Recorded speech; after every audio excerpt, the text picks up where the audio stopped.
সবাইকে ওয়াইএস ইংলিশ কেয়ারের পক্ষ থেকে শুভেচ্ছা আপনাদেরকে। আমরা আজকে এসএসসি ঢাকা বোর্ড 2015 সালের কানেক্টর নিয়ে আলোচনা করব। আমাদের আজকের টপিক হচ্ছে কানেক্টর। এটা আমাদের শীটের কোয়েশ্চেন নাম্বার হচ্ছে 1। তো আমরা ক্লাসটি শুরু করতেছি। প্রথম আছে the foods that we eat can be divided into 6 times. তো আমাদের গ্যাপটা হচ্ছে ঠিক এই জায়গার মধ্যে। এরপর what substance the content and that benefits the do to us, অর্থাৎ the foods that we eat অর্থাৎ যে খাবারগুলো আমরা খাই ক্যান বি ডিভাইডেড অর্থ হচ্ছে বিভক্ত করা, সেগুলোকে বিভক্ত করা হয়েছে ইন্টু 6 কাইন্ডস, 6 ভাগে অথবা 6 প্রকারে। হোয়াট সাবস্টেন্স দ্য কন্টেন্ট, এখানে সাবস্টেন্স অর্থ হচ্ছে প্রধান। তো হোয়াট সাবস্টেন্স দ্য কন্টেন্ট এগুলো হচ্ছে সেগুলো আমাদেরকে কি উপকার করে তার ভিত্তিতে খাবারগুলোকে 6 ভাগে ভাগ করা হয়েছে। তো দেখেন তাহলে কি আমরা যখন 6 কাইন্ডস অর্থাৎ হচ্ছে 6 কাইন্ড মানে হচ্ছে 6 প্রকারে ভাগ করছে। তো এটা হচ্ছে অবশ্যই তার ওই খাবারটি কি প্রদান করে তার ভিত্তিতে। তো আমরা যখন অনুসারে বলতে পারি প্রদান করার ভিত্তিতে অথবা অনুসারে, তখন আমরা এখানে অ্যাকর্ডিং টু বসাতে পারবো।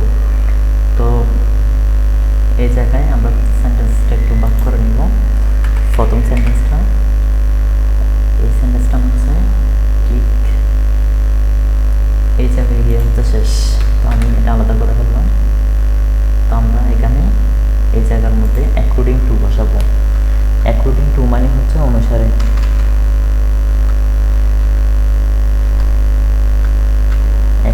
অ্যাকর্ডিং যদি কোথাও বসে এরপরে কিন্তু অবশ্যই একটা টু বসে। অ্যাকর্ডিং টু তাহলে কি অনুসারে, হোয়াট সাবস্টেন্স দ্য কন্টেন্ট অর্থাৎ হচ্ছে সেগুলো আমাদেরকে হচ্ছে কি উপকার করে। এখন দেখেন আমি বলছি কি উপকার করে, তো উপকারের ইংরেজি হচ্ছে বেনিফিট, কিন্তু এখন আমি যদি বলি কি উপকার করে তখন কি এটার ইংরেজি হচ্ছে হোয়াট। তো আমরা এখানে বসাবো হচ্ছে হোয়াট। তো দেখেন আমি হোয়াটটা এখানে কনজাংশন হিসেবে বসাবো, বিকজ হোয়াটের আগে এখানে দ্য কন্টেন্ট দেখেন সাবজেক্ট ভার্ব আছে, এরপরে হোয়াটের পরেও কিন্তু আমার কিন্তু সাবজেক্ট ভার্ব আছে। তো দুইটা সেন্টেন্সের মাঝখানে হোয়াট হচ্ছে কনজাংশন হিসেবে বসে। আমি একটা শর্টকাট লিখবো,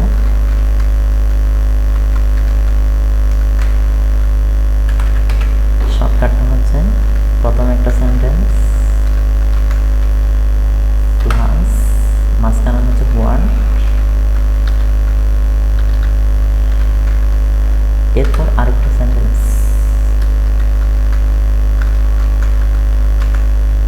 তো দেখেন আমি এখানে মাঝখানে কি বসেছি, এখানে হচ্ছে হোয়াট বসেছি। তো হোয়াটটা আসলে কি হিসাবে বসালাম, এটা হচ্ছে একটা কনজাংশন হিসাবে। এ দেখেন হোয়াট বসেছি, হোয়াটের আগে একটা সেন্টেন্স, হোয়াটের পরে কিন্তু আরেকটা সেন্টেন্স। তো আমরা অলরেডি দুইটা গ্যাপ শেষ করে ফেললাম। আমরা এবার 3 নাম্বার সেন্টেন্সটা নিব। তো 3 নাম্বার সেন্টেন্সটা হচ্ছে এই পর্যন্ত। দেখেন ফিশ, মাছ, মিট মাংস, এবং হচ্ছে peas motor, and milk provide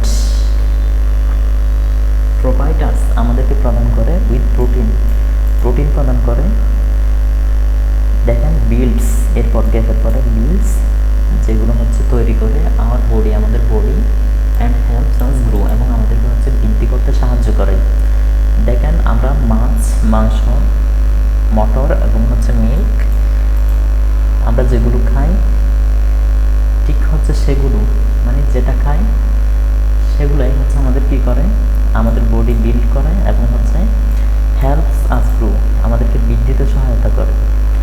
তো আমরা যেগুলো খাই মানে যেটা খাই সেটাই কিন্তু করে। তো যেটা ইংরেজি হচ্ছে এখানে দ্যাট বসবে, আমি হচ্ছে দ্যাট কনজাংশন হিসেবে বসাবো। তো এখানে বসছে দ্যাট। এর পরবর্তী সেন্টেন্স দেখেন, we do not take all this, বলছে এসব না নিলে আমরা ভালোভাবে বেড়ে উঠতে পারবো না। We can not do well, যদি এগুলো না নিই, we can not do take all this, যদি আমরা এগুলো না নিই, we can not do well, আমরা ভালোভাবে বেড়ে উঠতে পারবো না। তো এখানে একটা ট্রিক্স, সেটা হচ্ছে আমি নিচে টিকে জায়গায় একটা শর্টকাট লিখে দিব। আর শর্টকাটটা হচ্ছে, কোথাও যদি দেখেন বাক্যের মাঝখানে এরকম একটা কমা আছে, ধরেন দিকে একটা বাক্য, এরপরে এদিকে আরেকটা বাক্য আছে, মাঝখানে একটা কমা এই জায়গায়, তো এখানে অবশ্যই একটা হচ্ছে ইফ বসবে। তো আর কোনো কথা নাই, মাঝখানে কমা দিচ্ছি, শুরুতে ইফ বসাই দিব। তাহলে দেখেন নিয়মটা হচ্ছে ইফ যদি কোথাও বসে এরপর একটা সেন্টেন্স বসবে। তো আমি সেন্টেন্স একটা বসাচ্ছি, এরপরে কিন্তু কমা, এরপরে আরেকটা সেন্টেন্স।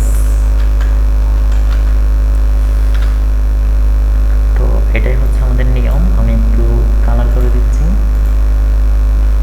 এরপর দেখেন vitamins and mineral salts, mineral salts মানে হচ্ছে খনিজ লবণ, ভিটামিন এবং হচ্ছে খনিজ লবণ প্রোটেক্ট রক্ষা করে আজ আমাদেরকে ফ্রম থেকে, কি থেকে, ডিজিজ বিভিন্ন রোগ থেকে, রোগ থেকে রক্ষা করে। এবং দেখেন আরও কি করে, keep us fit for work, এবং হচ্ছে আমাদেরকে ফিট রাখে কাজ করার জন্য। তো দেখেন এখানে দুইটা কাজ বলছে, একটা হচ্ছে রোগ থেকে রক্ষা করে এবং আরেকটা কী করে, আমাদেরকে ফিট রাখে আমাদের কাজ করার জন্য। তো এখানে যেহেতু দুইটা জিনিস, অবশ্যই দুইটা জিনিস যখন দেখবেন মাঝখানে অবশ্যই অ্যান্ড বসবে, তাহলে আমি এখানে বসাবো হচ্ছে অ্যান্ড। তো দেখেন অ্যান্ডের পরে আমরা চাইলে অ্যান্ডকে কনজাংশন হিসেবে ধরবো, কারণ অ্যান্ডের আগে একটা সেন্টেন্স আছে এখানে, অ্যান্ডের পরে কিন্তু আরেকটা সেন্টেন্স। তো সেজন্য আমরা এখানে অ্যান্ড বসাইছি। তো সবাইকে অসংখ্য ধন্যবাদ ভিডিওটি দেখার জন্য। আজকের ভিডিও এতটুকু পর্যন্ত। সবাইকে আসসালামু আলাইকুম ওয়া রাহমাতুল্লাহ।